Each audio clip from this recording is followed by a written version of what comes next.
एक गांव में इंडियन दादा और पाकिस्तानी दादी रहते थे। इंडियन दादा के पास एक बकरी थी जो बहुत ज्यादा दूध देती थी। वहीं पाकिस्तानी दादी के पास एक भैंस थी जो उससे भी ज्यादा दूध देती थी।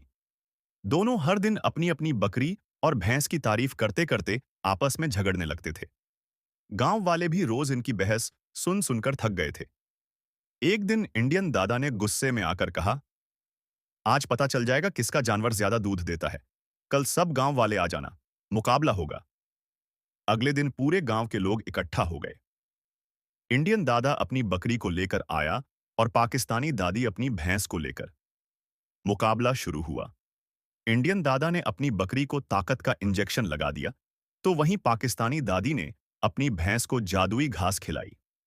दोनों जानवरों ने दूध देना शुरू किया, इतना दूध कि पूरे गांव के बर्तन भर गए।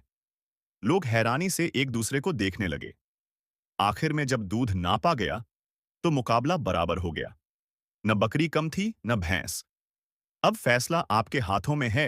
अगर आप इंडियन दादा को जिताना चाहते हैं तो लाइक और शेयर करें, और अगर आप पाकिस्तानी दादी को जिताना चाहते हैं तो सब्सक्राइब और कमेंट करें।